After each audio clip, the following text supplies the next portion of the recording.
Tja, nach ihrem Vorstoß auf russisches Gebiet hat die Ukraine begonnen, Dutzende Siedlungen in der Ostukraine jetzt zu evakuieren, sozusagen auf der anderen Seite. Zu groß scheint auch die Angst dort vor russischer Vergeltung. Seit Beginn des Angriffskrieges kam es im Grenzgebiet immer wieder zu heftigen Kämpfen. Viele Häuser nahe der Grenze sind mittlerweile zerstört und mehr als 20.000 Menschen müssen nun ihre Heimat verlassen. Seit dem Mittag bringt sie die Katastrophenhilfe in ein angeblich sichereres Gebiet.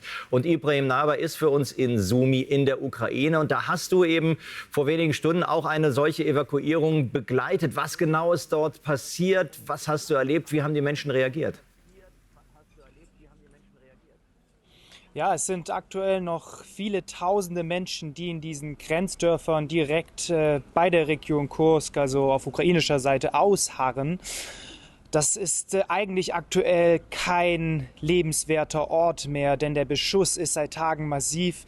Wir sind heute Morgen mit einem Kleinbus dorthin gefahren. Ich durfte auch nur alleine fahren, weil jeder Konvoi sofort unter russischen Beschuss kommt. Deswegen sind wir da wirklich quasi reingerast in diese Dörfer. Die Anwohner wussten auch schon vorher Bescheid, standen dann mit ihrem Gepäck schon da, sind in den Bus gesprungen und dann ging es eigentlich weiter. Das waren Familien. In meinem Bus saß am Ende eine Familie mit 3 Kindern, 3 Kleinkindern. Es waren zum Teil aber auch wirklich alte Leute, die nicht mehr gehen können, die zum Teil sogar aus ihren Häusern getragen wurden.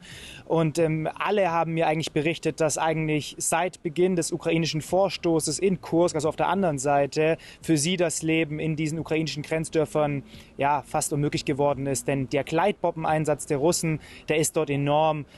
Zusätzlich Artillerie, Drohnen. Es gibt eigentlich kaum noch Geschäfte, die da arbeiten. Und es sind immer noch knapp 50 oder 60% der Einwohner in diesen Grenzdörfern, das ist unser letzter Stand, eben noch vor Ort. Das heißt, da ist noch eine Menge Arbeit.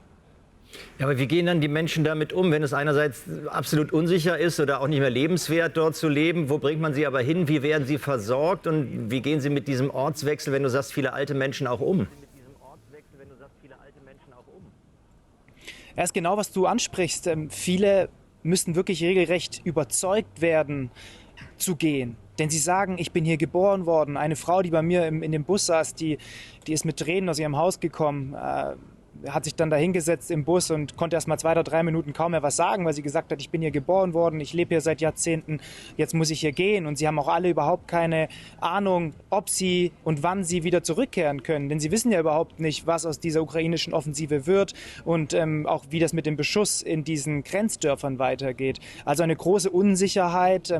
Das Gute ist, dass ich den Eindruck habe, dass sehr viele Ukrainerinnen und Ukrainer doch ganz gut vernetzt sind im eigenen Land. Das heißt, viele haben Verwandtschaft, wo sie sofort hingehen können.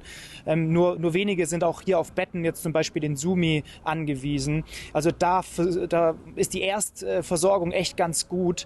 Und auch, was ich so den Eindruck habe, die Menschen hier vor Ort, die das organisieren, die machen das auch wirklich mit sehr viel Energie. Das scheint geordnet vorzugehen. Es gibt auch finanzielle Ersthilfe. Also das läuft ganz gut an.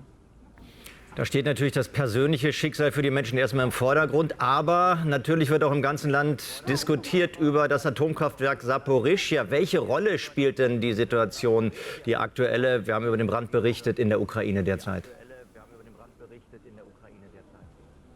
Eigentlich gibt es ja schon seit Beginn des Krieges immer wieder die Sorge in Kiew und auch in den anderen Teilen der Ukraine, dass es eben zu so einer nuklearen Eskalation kommen kann.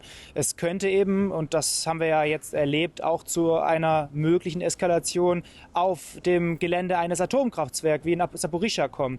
Bei Saporischschja finde ich ganz spannend. Ich erinnere mich, dass wir da auch vor 1 oder 1,5 Jahren selbst mal vor Ort waren, also auf der anderen Uferseite dieses AKWs. Die ist ukrainisch kontrolliert. Und man sieht, das ist wirklich 2 Kilometer, die da die ukrainische von der russischen Seite trennen. Und der Beschuss ist dort eigentlich enorm. Ja? Also als wir dort waren vor einem Jahr, da haben wir den Artilleriebeschuss ständig gehört. Und das in einer Region, wo es ein AKW gibt. Also das ist eigentlich total verrückt. Ich habe damals auch mich mit einem Experten unterhalten, der aber mir gesagt hat, dass es wirklich quasi auf die Windrichtung des jeweiligen Tages ankommt, wohin bei einer möglichen Katastrophe dann der ganze Fallout weht. Also das kann auch bis nach Russland gehen. Das heißt, eine Eskalation kann eigentlich auch nicht im Sinne Moskaus hier sein.